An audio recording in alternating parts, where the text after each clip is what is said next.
286-ның екінші есебін шарап көрсетейін.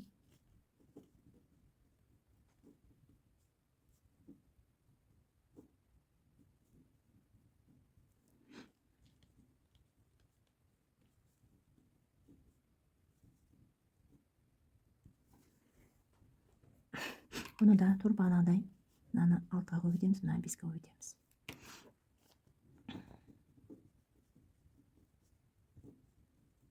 Болады. 30 тең 0,6 болады.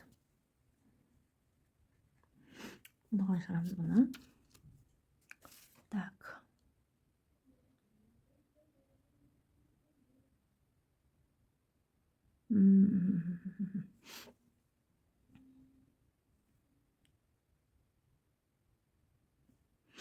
Екіншісі 6 пен 5 азайтылып, мына бірінші мынаны өзін жазып алайық.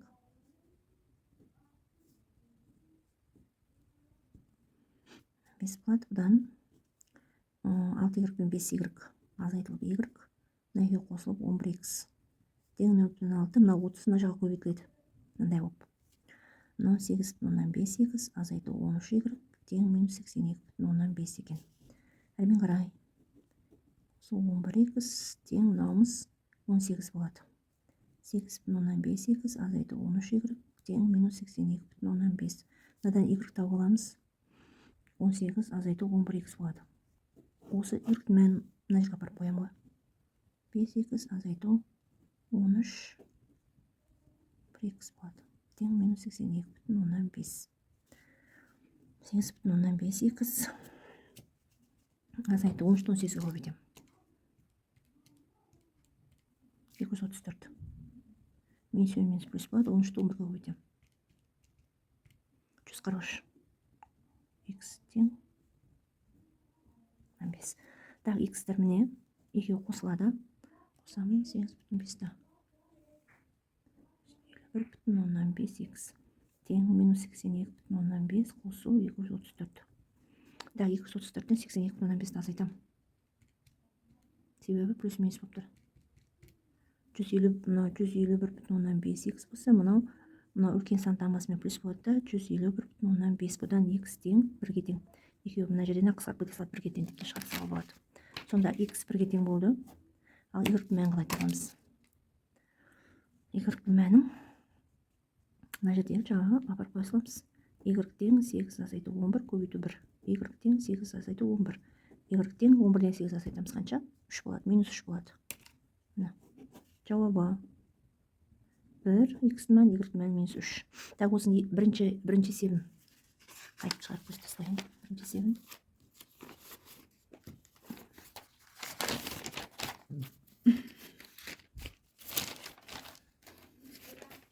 Бірінші есебін. Қазір. Ой.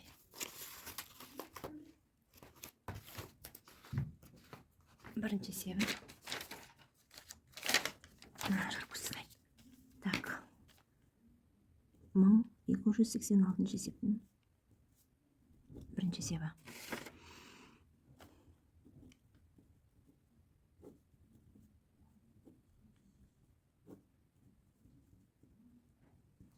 Екіншісі 1,6x қосу 5y тең -2. Так, тұр бағанағыдай мына 8-ге көбейтеміз, мына 7-ге көбейтеміз. Көбейт шығайық. Минус 7x деп береді. Мынау 56 болады. 1,8-іміз тең 5/8 жазып қоямыз. Мына 1,6x қосу 5y тең -2-ге тең. Ұқсас мүшелер біріктіремін. Азайтылады x болады, мынау минус 8y пен 7y нешті береді? 15y деп береді. Бөлінген 56 тең 5/8 болады.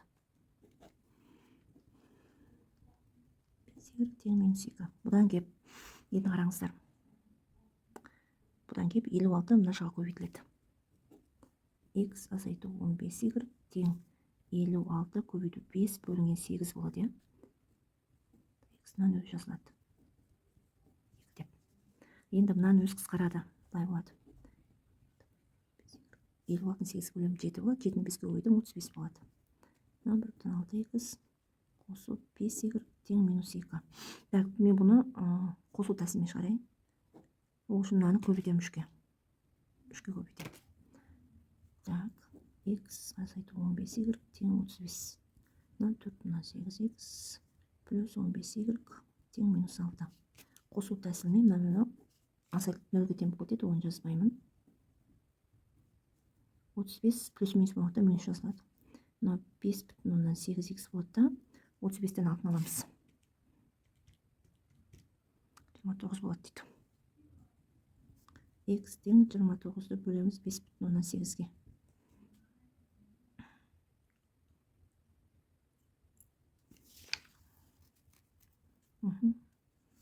Ал 29-ды бөлеміз 5/8-ге.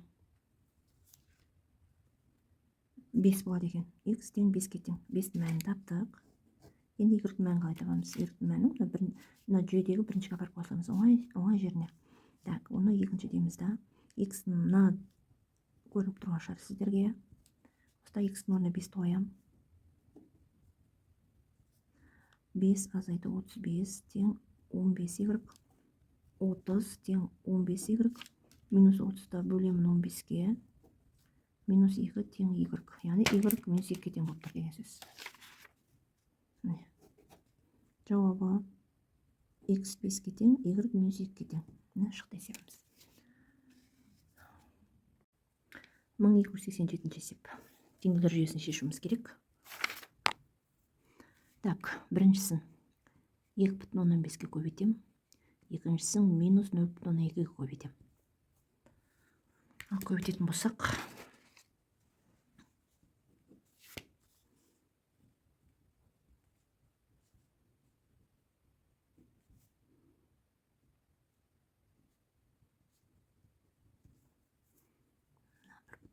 x жарымда 0/2-ге көбейтсек 1/3x болады. Плюс 0/5y минус 2/4 болады. Енді осыны қосу тәсілімен шығарамыз. Өзімізге қайсы оңай, сол тәсілімен шығарамыз. Қосатын болсақ,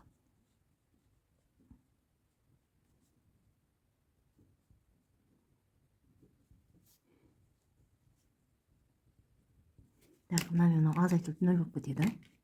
23 пен 1/3x қосатын болса қанша болады? 24/8x болады. Так, 52 2/4 азайтылады. Қосу 49/6 болады. Тең 0. Бұдан x табатын болсақ, бөлеміз 24/8-ге. Бұдан x тең 2-ге тең болады. Минус 2-ге тең болады. Мына минус болып түсетін жағына, мына минус 2 болады. Так, енді осыны апарып, бірінші теңдеу апарып қоям. X-ні орнына апарып қоям, сосын y табам.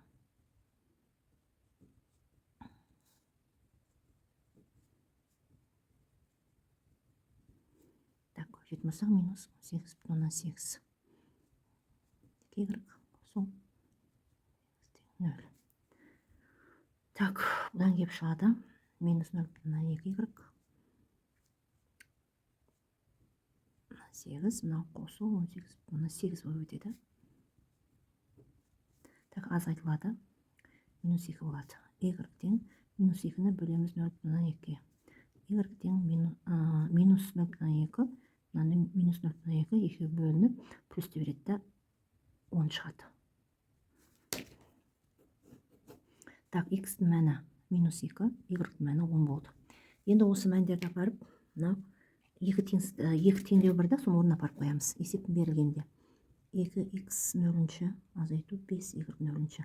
X-дің орнында минус 2 тұр, y-дің орнында 10 тұр. Сонда минус 4, минус 50, минус 54 болады. Минус 5, минус 2, 10, минус 54 болады. Тағы қарай, екіншісі 0/5y 2 x нолевой дейді. Так, біріншісі 0/5-ге y орнына 10-ды қоям. Қосу 0/2 көбейту x орнына минус 2-ні қоям. сонда мынау 5 болады, мынау минус 0,4 болады. 5-тен 0,4 алатын болсаңыздар 4,6 болады. Не есеп шықты бұл? Енді 1288 есеп.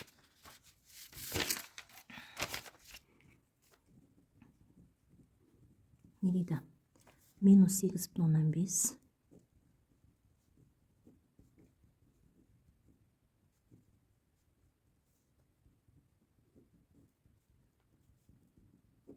өрнегін ықшамдаңдар дейді.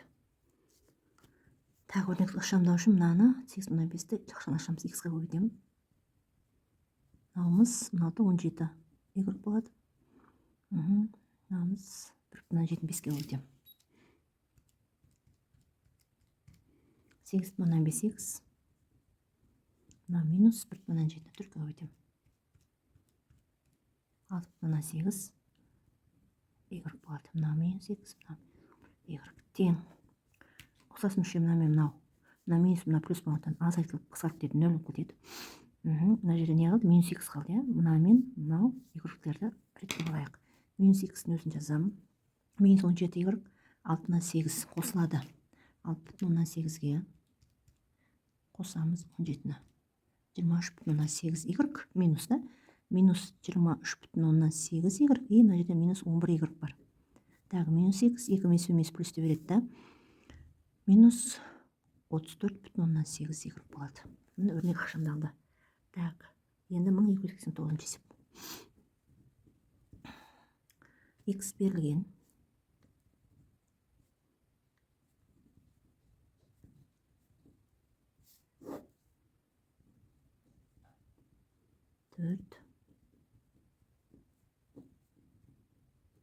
Так, осыны орындап шыққан екен, сол санын 60%-ын табуымыз керек. 89 есеп. Мынаны насаны көбейтетін болсақ, 82 азайту 2,3 болады. Әрмен қарай 97-ге 7-ні көбейтіп 4 қосамыз. 683 бөлінген 7. Мына бөліндіні көбейту қып, мына алымдағы санды бөліміне түсірем. Мына көбейту өзі жазылады.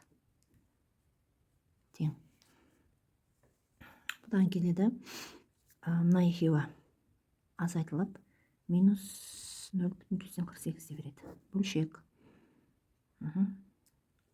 683-ті 136,6-ға бөлетін болсам 5 болады. 5 болады да, бөлінген 7 қалады, көбейту минус 0,7 болады. Мына жерде мынаған бөлген уақытта 5 қалады. Так, минус 0,148 бөлшек. Мына жерде 0,147 мен 7 қысқаратта 5 көбейтілген минус 0,101 қалады.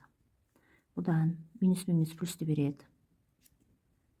0,105 болады. 0,148-ді 0,105-ке бөлсек 9,6 болады да, мынандай сан шықты міне.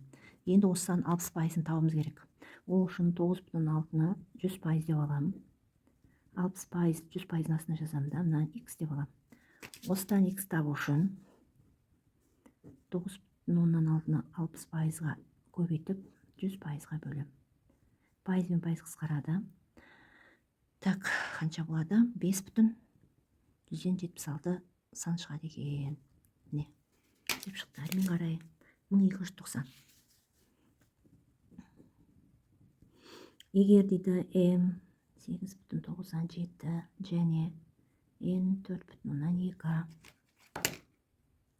болса, онда дейді, мынаны табыңыз дейді ғой. 5,4 m n бөлі 30 қосу 2,165 өрнек мәнін тап дейді. m орнына мынаны апарып қоямын. 8,97 азайту 4,2-ні бөлемін 30-ға. Қосамын 2,65-ке. Тең. Мынаны көбейту үшін бірінші мынаны дұрыс бөлшекке келтіріп алам, үшін 8,9-ға көбейтем. 72-ге 7-ні қосам 79. 5,4 көбейту 79 бөлінген 9. 5,4 9-ға бөлем. Қанша болатын білесіздер?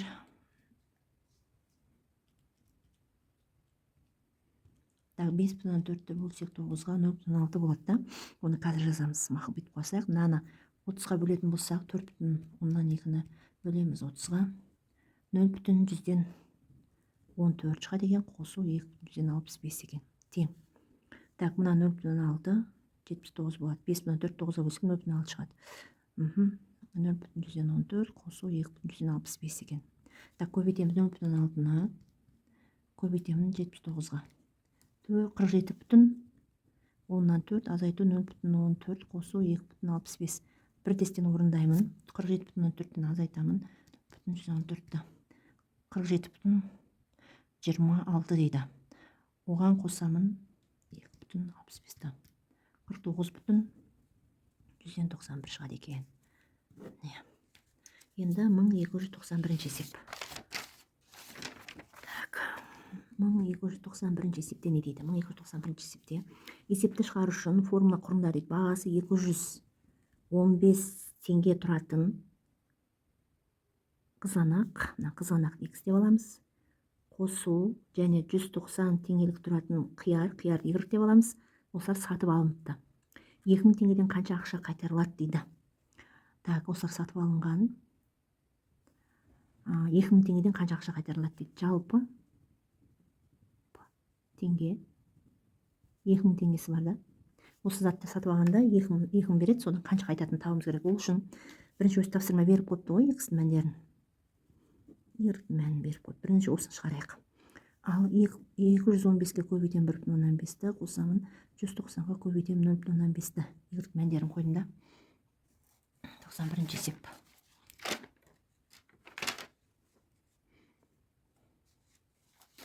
Қанша болады көбейтеміз? 215-ке 1,15-ті.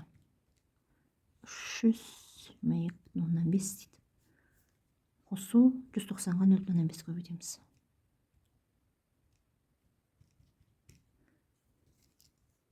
95 дейді.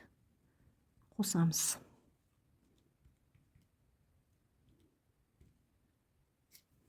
417,15 теңге. Так, 2000-нан азайтамын 417,15 теңгені. Сонда қанша қайтарылатын шығады? 100 қанша теңге қайтарылады?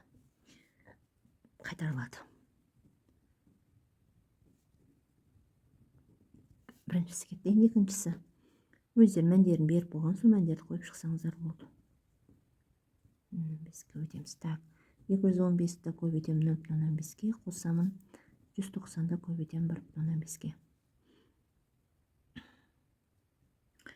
215 теңгеден 0,5 килограмм қызанақ алған ғой. 215-ке 0,15-ті. 107,15 екен. Қосу 190-ды көбейтемін 1,15-ке. Так, 285. 107-285 қосам. 392,15 теңге. Енді 2000-нан соны азайтып тастаймын. Қанша теңге қайтарылатын шығады?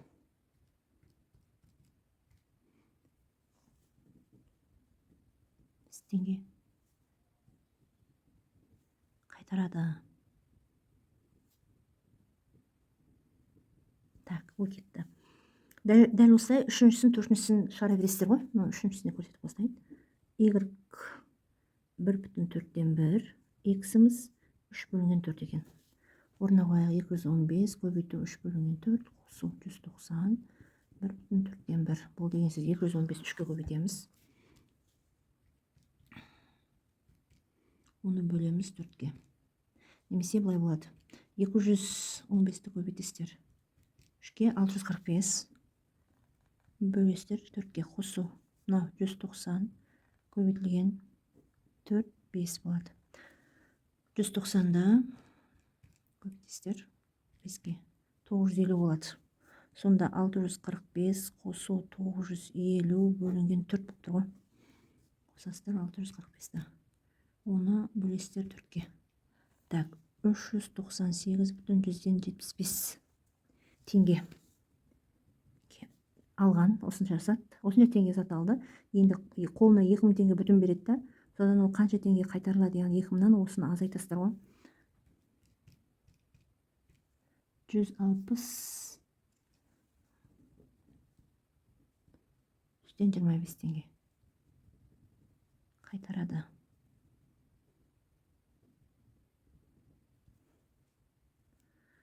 Так, үшіншісі кетті. Төртіншісін осыған қарап өздеріңіз шығара салыстыр. Төртіншісі қайда деп тұратын оқушыларым да бар, менің негізі. Шығарып көрсете салайын жарайды. 215 көбейту. Бірдесін айналдырайын, 8-ге 3-ті қосасыздар, 11 болады. Қосу 190 көбейтемін, 4, 13 болады. 215-ге 11-ді көбейтіңіздер. 2365 бөлі 4 қосу 190-ға 13-ді көбейтіңіздер. 2470 бөлесіздер 4-ке. Ол деген сөз 2365 қосу 2470. Жалпы 4-ке бөлеміз. Ортақ бөлімі дайын болып тұрған екен. Дәл қосамыз 2365-ге. Бөлеміз 4-ке. Так, 1208,175 теңге. Ал осыны 2000-нан азайтамыз.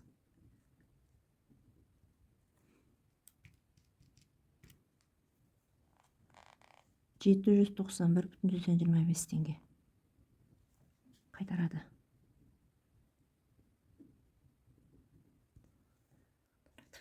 Так, бұл есеп бітті. Енді мынау негізі 92-ші есеп. Мына 92-ші есепті. 92-ші есеп. Мен сіздерге 91-ші есеп шығарып көрсетіп беремін. 1291-ші есепті енді көрсетемін шығарып. Тік төртбұрыштың ұзындығы беріліпті. Тік төртбұрыш беріліпті. Ұзындығы А тең 2,8 дециметр дейді. Ені одан 4 есе кем дейді. Яғни Б. Одан 4 есе кем болса былай жазылады. А тең 2,8 дециметр. Ені 4 есе кем болса 2,8-ді бөлемін 4-ке. Қанша болады? 0,7 дециметр екен. Ауданы тік төртбұрыштың ауданы тең шашының қабырғасын табыңдар деді ғой. Енді осының несін табамыз? Ауданы табайық. Ауданы А көбейтілген Б болады. Осыдан С тең А дегеніміз 2,8 дециметр.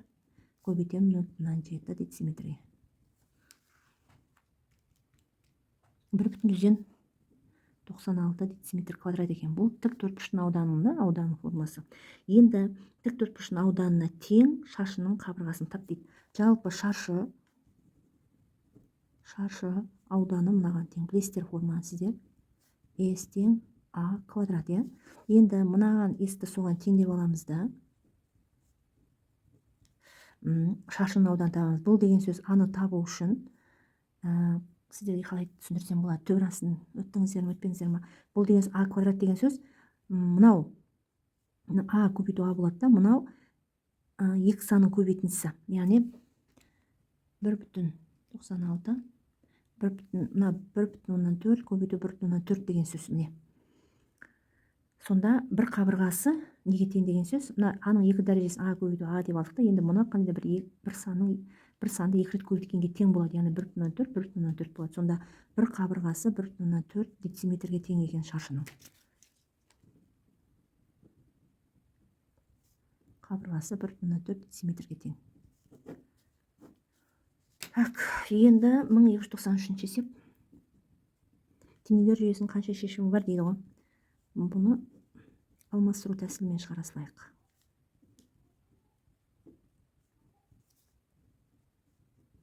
X табайық. X-ның орнына мына таптық, мына X таптым қазір. Осыны апарып, мына X-ның орнына апарып қоямын. 4 теңда жақша 28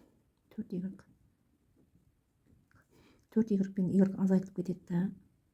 3 y тең 2 болады. Бұдан 28 азайту 2, 3 y мына жол өткенде плюс болып өтеді. 26 тең 3 y. Так. Минус бар екен ғой мына жерде. Минусы бар екен ғой. Минус болса минус болады, мына плюс болады.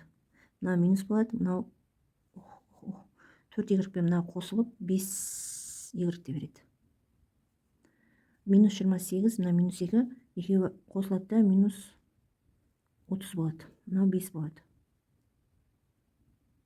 Бір тамбадан қатты кетсе өтіп қалады 5. Сонда y тең минус 30-ды, мына минус 5 болады мына өткен уақытта. минус 30-ты бөлемін минус 5-ке. Y тең 6 болады.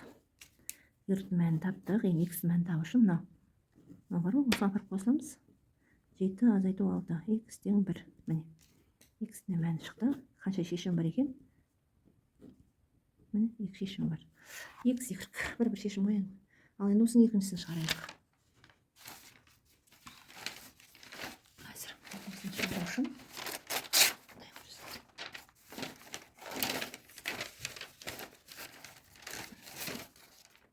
дайын.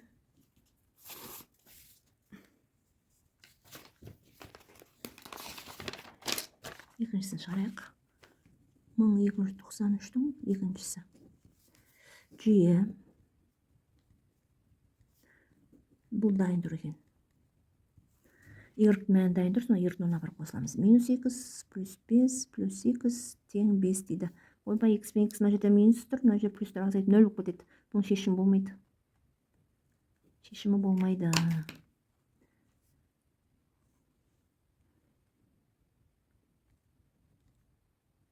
Жоқ. Себебі X-тар азайтып 0 болып кетіп тұр. Ешқандай X мәні шықпаса, Y-дің мәні шықпайды бұл жерде. Болды.